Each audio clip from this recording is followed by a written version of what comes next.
Hello and welcome to YCZ classes. बच्चों, आज का जो हमारा लेक्चर रहेगा वो है Rutherford's model of atom. Rutherford's model of an atom. लेकिन इससे पहले आपको मालूम है कि हमने थॉमसन्स मॉडल ऑफ एटम पढ़ा था, उसे भी आपने अपने जहन में रखना है। तो आज का जो लेक्चर है वो काफ़ी इंपॉर्टेंट होने जा रहा है कि Rutherford's model of an atom जो है, रदरफोर्ड ने भी जो एटम का मॉडल बनाया, जो मॉडल ऑफ एटम दिया, उसने पहले एक्सपेरिमेंटेशन की थी जिसको हम रदरफोर्ड्स अल्फ़ा रे स्कैटरिंग एक्सपेरिमेंट कहते हैं। वो हम पहले पढ़ेंगे आज। क्या लिखेंगे आप कॉपी पे? रदरफोर्ड्स अल्फ़ा रे स्कैटरिंग एक्सपेरिमेंट। रदरफोर्ड्स अल्फ़ा रे स्कैटरिंग एक्सपेरिमेंट। ओके, तो यहाँ पे आपने ध्यान करना है बेटा, या हम इसको क्या कहते हैं, और या हम इसको कहते हैं गोल्ड फाइल एक्सपेरिमेंट। क्या कहते हैं? या फिर हम इसको दूसरे लफ्ज़ों में गोल्ड फाइल एक्सपेरिमेंट भी हम इसे कहते हैं। तो चलिए शुरू करते हैं आज के लेक्चर को। लेकिन इससे पहले मैं आपको बताता चलूं कि अगर आप अभी भी मेरे चैनल पे बेटा नए हैं, अभी तक आपने चैनल सब्सक्राइब नहीं किया है, तो प्लीज़ चैनल को सब्सक्राइब कीजिए, अपने फ्रेंड्स के साथ ज़्यादा से ज़्यादा इन लेक्चर्स को शेयर कीजिए और पास में दिए गए बेल आइकन को भी प्रेस कीजिए ताकि फ्यूचर का हर एक वीडियो जो है आप तक पहुंच जाए, जो भी हम अपलोड करते जाएंगे। तो चलिए विदाउट वेस्टिंग टाइम हम आज के लेक्चर को शुरू करते हैं बेटा। तो Rutherford's model of an atom जो है, अर्नेस्ट रदरफोर्ड जो है, he was very interested in knowing how the electrons are arranged within an atom. How the electrons are arranged within an atom means we are talking about the structure of atom. ये मैं आपको बार बार बता रहा हूँ कि इसी चीज़ को हमने देखना है कि इसी का मतलब है स्ट्रक्चर ऑफ एटम, कि ये सब एटॉमिक पार्टिकल्स जो हैं ये एटम के अंदर अरेंज कैसे हैं। तो Rutherford designed an experiment. Rutherford इसके लिए एक एक्सपेरिमेंट डिज़ाइन करते हैं, ठीक है, इस पर्पज़ के लिए, स्ट्रक्चर ऑफ एटम को बताने के लिए। So in this experiment the fast moving alpha particles were made to fall. Rutherford क्या करते हैं? फास्ट मूविंग अल्फा पार्टिकल्स को क्या करते हैं? फॉल कराते हैं, ठीक है, किस पे? On a thin gold file. इससे पहले मैं थोड़ा बेटा यहाँ पे आपको बताऊं कि ये अल्फा पार्टिकल्स क्या होते हैं। देखिए, अल्फा पार्टिकल्स जो हैं ये कॉन्सेप्ट थोड़ा सा अलग है। मैं आपको बता दूं इसके लिए कि पहले आपको मालूम होनी चाहिए बेटा रेडियो एक्टिविटी। क्या होनी चाहिए आपको पता? Radio activity. Radio activity means कि ये एक ऐसा फिनोमिना है जिसमें कुछ सर्टन एलिमेंट्स जो हैं, जैसे मैं आपको बता दूं, जैसे यूरेनियम है, ठीक है, जैसे थोरियम है, जैसे पोलोनियम है, वगैरह वगैरह, कुछ एलिमेंट्स जो हैं वो खुद से ही जो है अपने आप eight their own radiations emit करते रहते हैं। क्या करते हैं? रेडिएशंस जो हैं वो एमिट यानी छोड़ते रहते हैं, रेजेस छोड़ते रहते हैं, उनसे रेजेस निकलती रहती हैं। तो ऐसे एलिमेंट्स को हम रेडियो एक्टिव एलिमेंट्स कहते हैं और इस पूरे फिनोमिना को बेटा रेडियो एक्टिविटी कहते हैं। और इस रेडियो एक्टिविटी फिनोमिना को सबसे पहले जो डिस्कवर किया है वो हेनरी बैक्यूरेल ने किया है, ठीक है, Henri Becquerel, BACQUEREL, Henri Becquerel ने इन 1886, ठीक है, इसमें इन्होंने इसको डिस्कवर किया। तो यहाँ पर देखिए, सपोज करें आप, जो ये अल्फा पार्टिकल्स, बीटा पार्टिकल्स या गामा पार्टिकल्स की बात आती है, या अल्फा रेज, बीटा रेज और गामा रेज, यहाँ पे क्या है, एक ब्लॉक ऑफ लेड लिया जाता है, एक ब्लॉक ऑफ लेड लिया जाता है, ठीक है, जिसको हम एक कैविटी के नाम से यहाँ पे बुलाते हैं। एक कैविटी लेते हैं, एक ब्लॉक, बनी हुई ब्लॉक ऑफ लेड की। इस कैविटी के अंदर यहाँ पे ये क्या करते हैं, क्या नाम है इनका, ये जो है बेटा जो रेडियो एक्टिविटी को डिस्कवर करते हैं हेनरी बैक्यूरेल, हाँ, यहाँ पे ये प्लेस करते हैं एक रेडियो एक्टिव एलिमेंट को इस कैविटी के अंदर। और इसके ऊपर चूंकि अब ये रेडियो एक्टिविटी एलिमेंट का यहाँ से क्या है, ये तो रेडिएशंस एमिट करनी है इसने, ये तो रेडिएशंस एमिट करता रहता है, ठीक है। ऊपर क्या रख दी, यहाँ पे एक फोटोग्राफिक प्लेट। क्या रख दी यहाँ पे? इसके ऊपर फोटोग्राफिक प्लेट रख दी। फोटोग्राफिक प्लेट का मतलब होता है, ये एक ऐसी प्लेट होती है बेटा जिस पे जो चीज़ जाके स्ट्राइक करती है तो उसकी ये इमेज ले लेती है। समझ आ रही बात आपको? A plate which takes up the image of an object when the object strikes on it, it is called as the photographic plate. तो इसके ऊपर जब फोटोग्राफिक प्लेट लगा रखी यहाँ पे, यहाँ से कुछ रेज, और यहाँ पे क्या हो गया बेटा, एक साथ क्या रख दी गई, पॉजिटिव प्लेट, यानी इलेक्ट्रिक फील्ड जो है वो अप्लाई कर दी गई। यहाँ पे पॉजिटिव प्लेट रख दी गई सपोज कीजिए, और यहाँ पर जो है वो negative plate of the applied electric field रख दी गई। अब यहाँ से जो raises radio active source radio active element से आई तो ये स्ट्रेट पहले आ रही थी, लेकिन ये जो अप्लाइड इलेक्ट्रिक फील्ड है इनका थोड़ा इन पे क्या हो गया, इनका इफेक्ट इन पे पड़ा, और ये कुछ रेज इसमें से यहाँ से डिविएट हो गई, लिटिल बिट यू कैन से डिविएट हो गई, जो कि पहले नीचे से स्ट्रेट आ रही थी, लेकिन कुछ रेज यहाँ से positive plate of the electric field से अट्रैक्ट होकर जो है यहाँ की तरफ हो गई, ठीक है, जाके स्ट्राइक हो गई फोटोग्राफिक प्लेट पे और उनकी इमेज वहाँ रिकॉर्ड हो गई। इसी तरह से नीचे जो सोर्स है हमारा रेडियो एक्टिव एलिमेंट, मान लीजिए यूरेनियम है या कोई भी, ठीक है, ये एक रेडियो एक्टिव एलिमेंट है, रेडियो एक्टिव एलिमेंट, जैसे यूरेनियम या कुछ भी आप बता सकते हैं इसको। और यहाँ से जब ये दूसरी किस्म की रे आई बेटा, क्योंकि यहाँ से ये हम कहेंगे कि ये बंच ऑफ रेज थी, इट मीन्स यहाँ से अब दूसरी किस्म की रे जब आती है तो ये negative plate of the applied electric field से थोड़ी सी डिवेट, क्योंकि ये नीचे से तो स्ट्रेट आ रही थी, लेकिन यहाँ से ये थोड़ी इसके कारण इधर की तरफ जो है वो डिविएट होती है, डिफ्लेक्ट होती है, और फिर जाकर जो है ये इस फोटोग्राफिक प्लेट को स्ट्राइक कर लेती है। तो चलिए ठीक है, इसके बाद एक और किस्म की रे नीचे से आती है बेटा, वो ना ही तो positive plate of the electric field की तरफ डिविएट होती है, ना ही negative plate of the applied electric field की तरफ डिविएट होती है, बल्कि वो सीधे स्ट्रेट जाकर जो है इस फोटोग्राफिक प्लेट को स्ट्राइक कर लेती है। अब यहाँ पर जो इन रेजेस का नाम रखा जाता है वो रेज और सेट ऑफ रेज जो positive plate of the applied field की तरफ डिविएट होके फोटोग्राफिक प्लेट को स्ट्राइक करती हैं, इनको यहाँ पे नाम रख दिया जाता है बीटा रेज। क्या नाम रख दिया जाता है इनको? बीटा रेज या बीटा पार्टिकल्स। इट मीन्स कि ये वाली रेज का नेचर जो है, चार्ज जो है वो नेगेटिव है, क्योंकि वो हमारी अप्लाइड इलेक्ट्रिक फील्ड की पॉजिटिव प्लेट से अट्रैक्ट हो रही है। It means they are themselves negative and they got the name beta rays or beta particles. Okay, इसी तरह से वो रेज जो डिविएट हो गई है नेगेटिव प्लेट की तरफ बेटा, नेगेटिव प्लेट की तरफ, it means they are themselves positive and they got the name as alpha particles और अल्फा रेज। अल्फा रेज या अल्फा पार्टिकल्स उनको यहाँ पे कह दिया गया। And their charge is positive as they are attracted towards, they are deviated towards this positive plate of the applied electric field, ये negative plate of the electric field, क्योंकि negative plate जो applied electric field की है उसने इसको अपनी तरफ थोड़ा सा डिवेट किया है, जो कि ये पहले स्ट्रेट जा रही थी। इट मीन्स इनका खुद का चार्ज जो है वो पॉजिटिव है, इनको अल्फा रेज से हमने यहाँ पर इनको रिप्रेजेंट किया and they carry positive charge alpha rays. Okay, तो अब यहाँ पे तीसरी किस्म जो रेज थी ये ना ही deviate towards the positive plate हुई, ना ही deviate towards the negative plate हुई, जैसा कि मैंने आपको अभी बता दिया। And they got therefore the name as gamma rays. Gamma means neutral rays, कि ना ही ये पॉजिटिव प्लेट की तरफ डिविएट हुई और ना ये नेगेटिव प्लेट, तो इनको बोला गया यहाँ पे गामा रेज।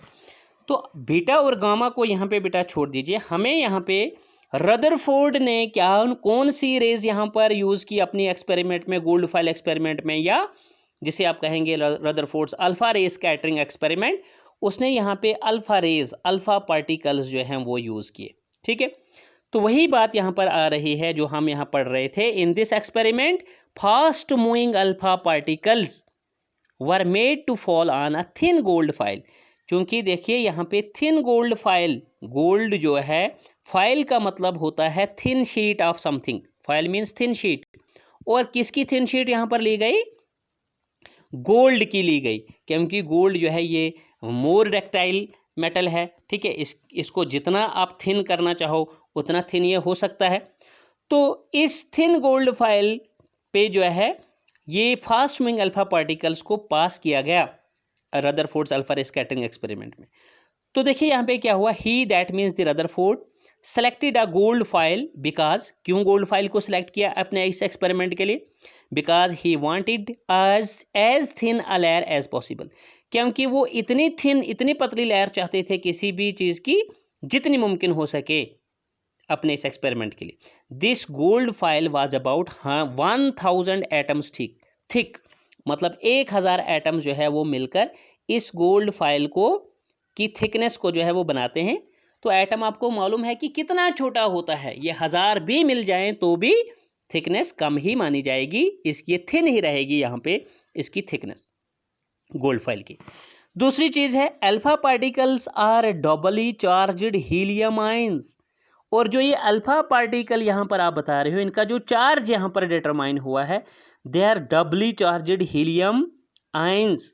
ठीक है, हीलियम आयंस का डबल चार्ज, यानी आप बताएंगे कि हीलियम, ठीक है, हीलियम के साथ कंपेयर करके इसको बता रहे हैं कि अल्फा पार्टिकल्स का जो चार्ज है वो डबली चार्ज्ड हीलियम आयंस की तरह है।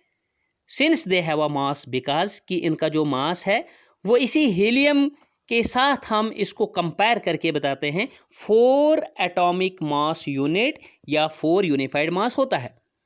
The fast moving alpha particles have a considerable amount of energy as well, इनके साथ जो है कंसिडरेबल अमाउंट ऑफ एनर्जी भी फास्ट मूविंग अल्फा पार्टिकल्स के साथ एसोसिएट है।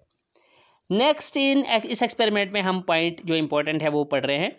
It was expected now that alpha particles would be deflected, deflect का मतलब होता है बेटा वापस हो जाना।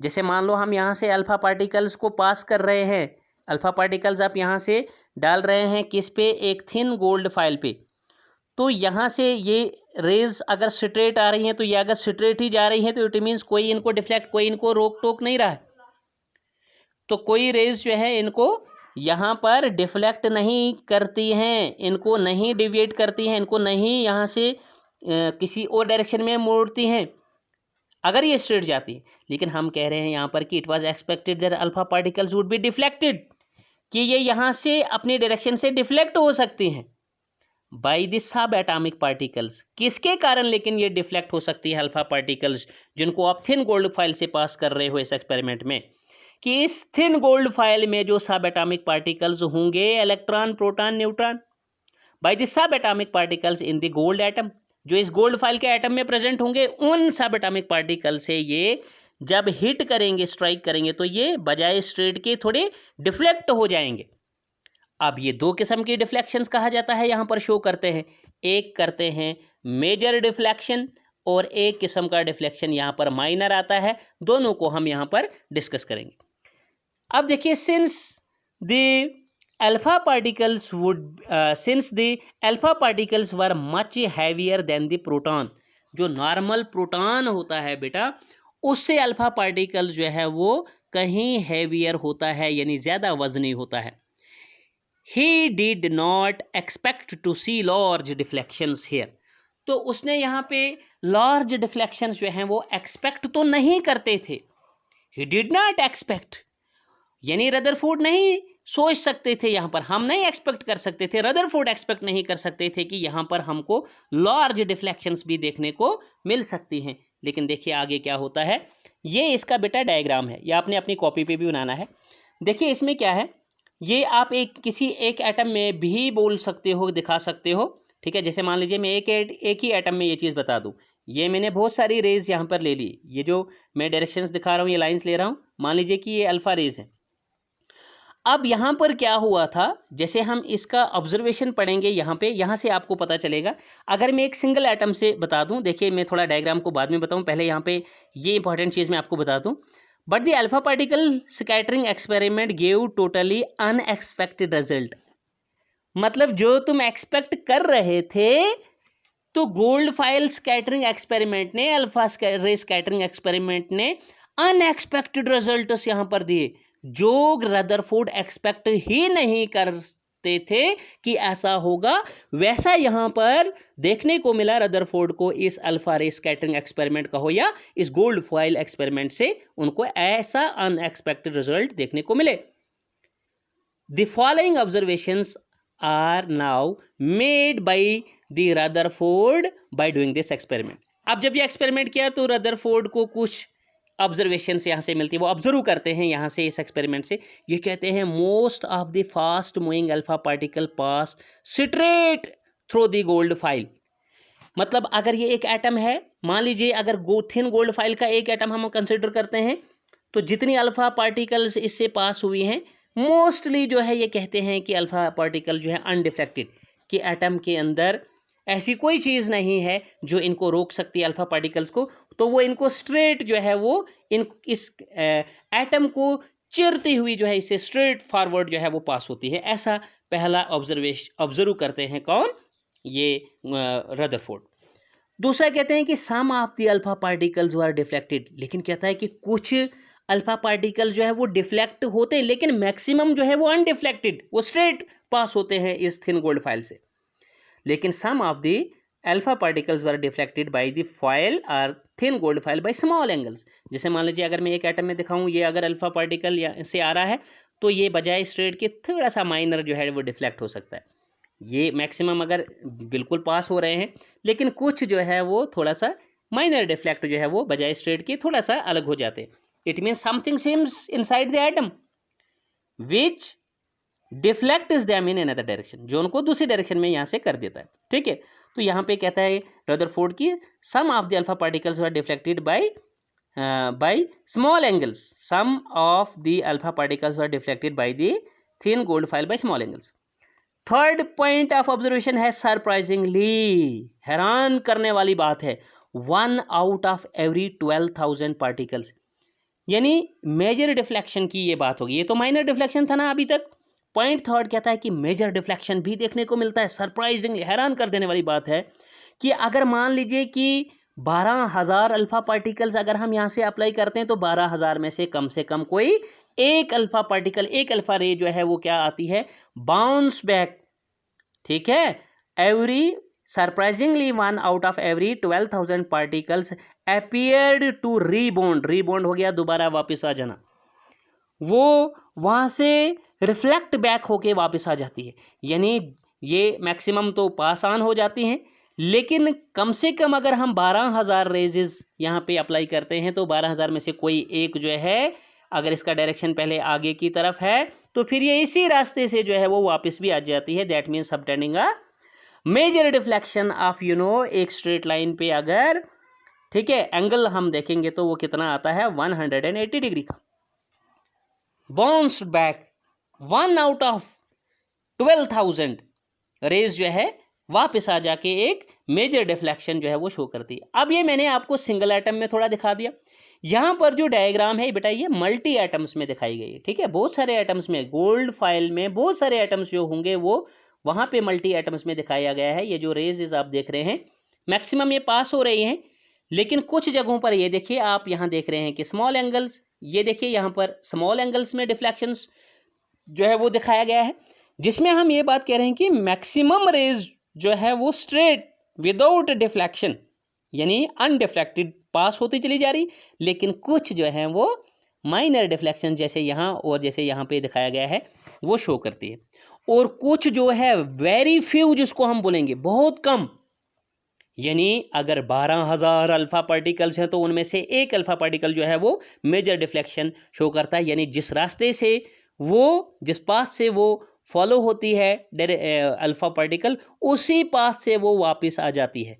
मतलब जब वो इस गोल्ड फाइल, इट मीन्स इस गोल्ड फाइल के एटम के साथ जब किसी चीज़ के साथ वो जाके स्ट्राइक होती है तो वो उससे भी ज़्यादा इट मीन्स हैवी है, जिसके पड़ने से ही जो है ये अल्फा पार्टिकल वापस हो जाती है, रिफ्लेक्ट बैक हो जाती है। ठीक है, तो और मेजर एंगल यानी 180 डिग्री का एंगल सबटेंड कर देती है। In the words of Rutherford के लफ्जों में अगर हम देखेंगे इस बात को तो this result was almost incredible. Incredible मतलब इम्पॉसिबल, हमने तो ऐसा सोचा ही नहीं था। ऐसा रिजल्ट हमको देखने को यहाँ पे मिला इस गोल्ड फाइल एक्सपेरिमेंट से कि जैसा हमने एक्सपेक्ट ही नहीं किया था। As you fire a 15-inch shell at a piece of tissue paper and it comes back and hits you. अगर आप एक 15-inch shell, ठीक है, फायर करते हैं, ठीक है, at a piece of tissue paper, और फिर अगर वो वहाँ से वापस आ जाता है और आपको हिट करता है, कहता है कितनी सरप्राइजिंगली ये बात जो है इस एक्सपेरिमेंट से हमको देखने को मिलती है। ये जो यहाँ पे बेटा बक्स के अंदर लिखा हुआ नज़र आ रहा है, और एक ये डायग्राम भी आपको, ये फिगर, ये तस्वीर आपको जो दिख रही है यहाँ पे, ये पिक्चर जो आपको दिख रही है, ये है इमेज जो है, यही हैं हमारे अर्नेस्ट रदरफोर्ड, ठीक है, इनकी पिक्चर है। ये कब पैदा हुए, इनकी बायोग्राफी है, आप खुद से पढ़ लीजिए। 1871 में आए, 1937 में ये चले गए, ठीक है। was born at Spring Grove on 30 August 1871. He was known as the father of nuclear physics, इनको माना जाता था। आपको मालूम होना चाहिए, Rutherford was the father of the nuclear physics because you know he was the only man who discovered at the earliest the nucleus like substance present inside the atom, जैसे अभी आपको न्यूक्लियर मॉडल ऑफ एटम में पता चलेगा। तो he is famous for his work on radio activity also and the discovery of the nucleus of an atom. Radio activity के लिए वो फेमस हुए, एटम के अंदर न्यूक्लियस इन्होंने डिस्कवर किया with the gold foil experiment से। He got the Nobel prize as well in chemistry in 1908। तो ये थोड़ी सी बायोग्राफी है बेटा अर्नेस्ट रदरफोर्ड के बारे में। तो आगे जो हम पढ़ रहे थे, बड़ी इंटरेस्टिंग चीज़ है, अगर आप कंसंट्रेशन रखेंगे काफ़ी मज़ा आने वाला है यहाँ पे, और आ भी रहा है अगर आप यहाँ पर कंसंट्रेशन बनाए रखे हैं तो। Let's think of an activity in an open field to understand the implications of this experiment. चलिए हम एक एक्टिविटी से समझते हैं, ठीक है, ये जो एक्सपेरिमेंट है इसके रिजल्ट्स को, इसके इम्प्लीकेशंस को हम एक एक्टिविटी से समझते हैं। Let a child stand in front of a wall with his eyes closed. मान लो कि एक बच्चा जो है वो खड़ा है एक वॉल के सामने, एक दीवार के सामने है, कुछ डिस्टेंस अपार्ट, ठीक है। Let him throw stones at the wall. मान लीजिए वो बच्चा क्या कर रहा है, सपोज कीजिए यहाँ पर एक वॉल है, यहाँ पे एक बच्चा खड़ा है, ये बच्चे के हाथ में स्टोन है और ये इस वॉल पे मार रहा है, ठीक है।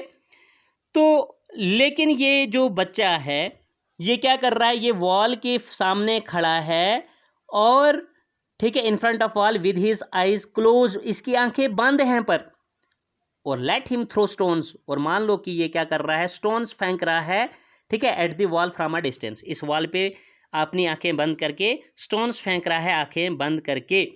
He will hear a sound when each stone strikes the wall.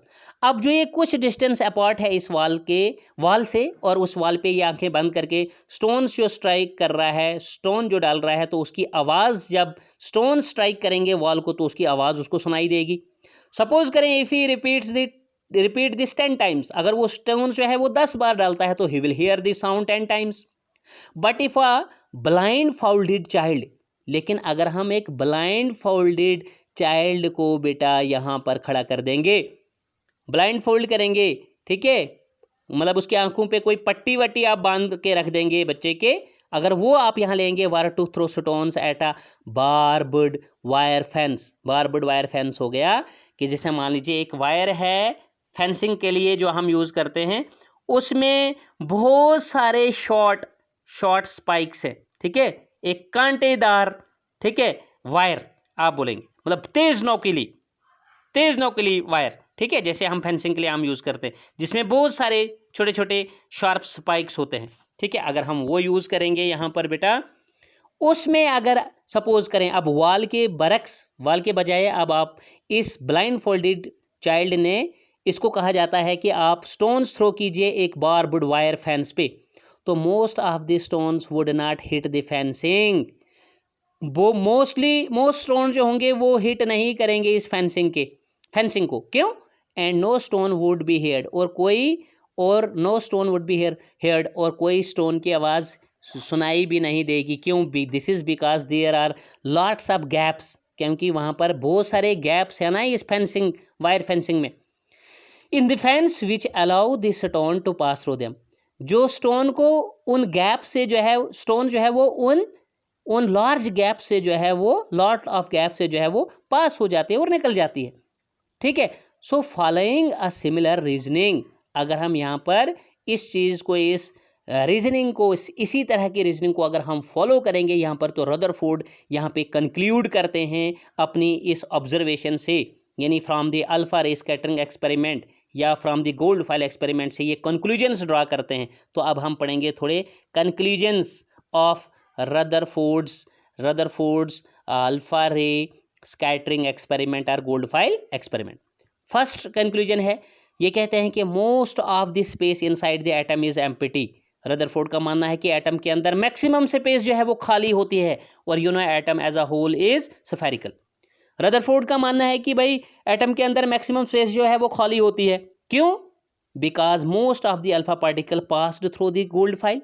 जैसे कि ऑब्जर्व किया था मैंने रदरफोर्ड ने, यानी कि मोस्ट अल्फा पार्टिकल जो स्ट्रेट पास हुई थी थिन गोल्ड फाइल से, इसका मतलब कि अंदर गोल्ड फाइल के एटम में जो है कोई रोकने वाला इन अल्फा पार्टिकल्स को नहीं था कि जिसको पढ़ के ही ये डिफ्लेक्ट हो जाती, मैक्सिमम ये पास हो गई थी without undeflected.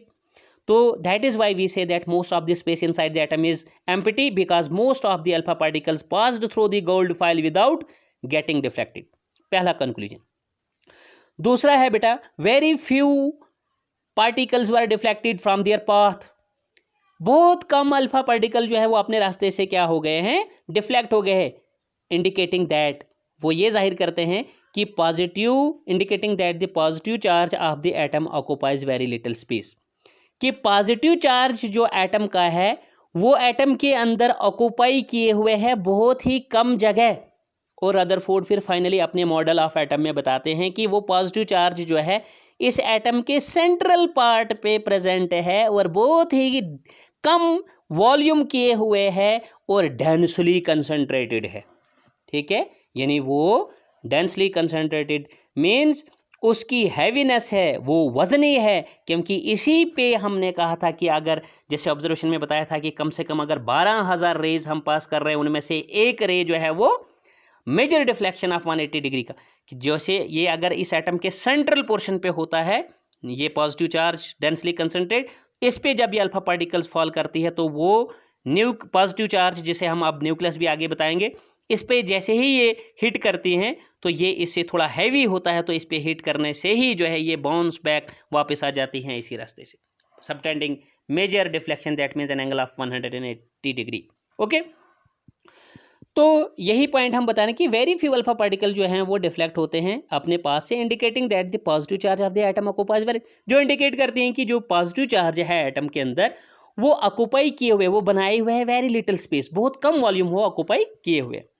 Okay, third point of conclusion है very small fraction of alpha particles were deflected by 180। यही बेटा मैं बता रहा हूँ, यही ये मैंने आपको बता दिया अभी, बहुत स्मॉल फ्रैक्शन जो अल्फा पार्टिकल है वो डिफ्लेक्ट 180 डिग्री यानी मेजर डिफ्लेक्शन करता है, indicating that all the positive charge and mass of the gold atom are concentrated, कि मोस्ट ऑफ पॉजिटिव चार्ज और मास ऑफ गोल्ड एटम जो है वो कंसंट्रेट है, वो प्रेजेंट है in a very small volume within the atom and that too in the central place inside the atom, और वो भी कहाँ पर, इस एटम के सेंटर, क्योंकि यहाँ से ठीक है जितनी भी रेज थी मैक्सिमम वो स्ट्रेट पास हो गई थी अनडिफ्लेक्टेड, लेकिन ये जो न्यूक्लियस है, ये जो पॉजिटिव चार्ज है, ये इस एटम के सेंट्रल पोर्शन पे एक बहुत ही कम वॉल्यूम ऑक्युपाई किए हुए और डेंसली कंसंट्रेटेड, और इसका मास जो है वो भी यहाँ पे ठीक है gold foil are were concentrated in a very small volume within a atom, ठीक है। All the positive charge and mass of the gold atom were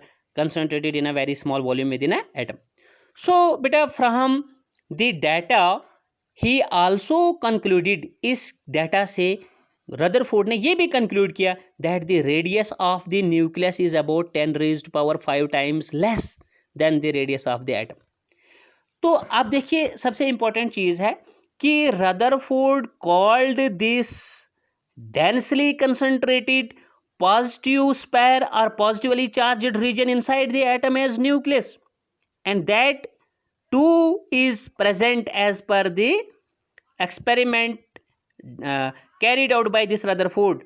and Rutherford यहाँ पर कहते हैं कि ये पॉजिटिव चार्ज जो डेंसली कंसंट्रेट है it is it is present, it is located at the central position inside this atom, and that means this densely concentrated region inside the central position of atom got the name by Rutherford as nucleus. इसका नाम क्या आ जाता है? Nucleus नाम मिल जाता है। और फिर ये कहते हैं कि इसकी जो रेडियस है, रदरफोर्ड अपने इस एक्सपेरिमेंट से ये भी कंक्लूड करते हैं कि radius of nucleus is about, कि न्यूक्लियस की रेडियस जो है वो 10 रेज्ड पावर 5 टाइम्स, न्यूक्लियस की radius 10 raised power 5 times less है, कम है than the radius of the atom. वो तो जाहिर सी बात है कि एटम के रेडियस से न्यूक्लियस की रेडियस जो है वो काफ़ी कम होगी, और वो भी कितनी? 10 raised power 5 times. So on the basis of this experiment, Rutherford put forward the nuclear model of atom which had the following features। अब यहाँ से बेटा हम तीसरा पार्ट इस क्वेश्चन में यहाँ पे पढ़ने जा रहे हैं, जिसको अब आप बताओगे रदरफोर्ड्स मॉडल ऑफ एटम बोलो, या हम इसको मोस्टली कहते हैं, मोस्ट स्पेसिफिकली इसको कहते हैं Rutherford's nuclear model of atom. अब आप बताएंगे न्यूक्लियर मॉडल ऑफ एटम हम इसको क्यों कहते हैं? बिकॉज कि इस मॉडल ऑफ एटम में रदरफोर्ड न्यूक्लियस को जो है वो डिस्कवर करते हैं, that is why it is called as the nuclear model of atom. इसके फीचर्स में क्या बातें आ रही हैं जरा ध्यान करें। There is a positively charged centre in an atom, atom के अंदर एक पॉजिटिवली चार्ज्ड सेंटर है जिसे हम न्यूक्लियस कहते हैं, ये रदरफोर्ड कहते हैं अपने मॉडल ऑफ एटम में। Nearly all the mass of an atom resides in the nucleus, और लगभग जो पूरे एटम का मास है वो इसी न्यूक्लियस में जो है वो रेजाइड करता है, ऐसा मानना है रदरफोर्ड का इस मॉडल ऑफ एटम में। Second one, the electrons revolve around the nucleus, electron जो है वो रिवॉल्व करते हैं, घूमते हैं इस न्यूक्लियस के अराउंड इन सर्कुलर पाथ, जिसको हम ऑर्बिट कहते हैं। जैसे मान लीजिए अगर ये एटम है, अगर यहाँ एटम के सेंट्रल पोर्शन पे positive centre, positively charged particle जिसका नाम न्यूक्लियस है वो होता है, और फिर यहाँ पर जो इलेक्ट्रॉन होते हैं बेटा, इलेक्ट्रॉन होते हैं some distance away from this nucleus, that means इसको कहते हैं एक्स्ट्रा न्यूक्लियर पार्ट। अगर यहाँ इलेक्ट्रॉन है और ये इलेक्ट्रॉन यहाँ पर कहा जाता है कि ये स्टेशनरी नहीं बल्कि रिवॉल्व करता है इस पॉजिटिवली चार्ज्ड न्यूक्लियस को अपना सेंटर मानकर, यहाँ से इस तरह से। जैसे ये इलेक्ट्रॉन एक सर्कुलर पाथ कंप्लीट करता है, हम इसको कहते हैं कि ये एक ऑर्बिट हो गया, इसी को ऑर्बिट बोलते हैं या इसी को हम शेल बोलते हैं। What is shell or orbit?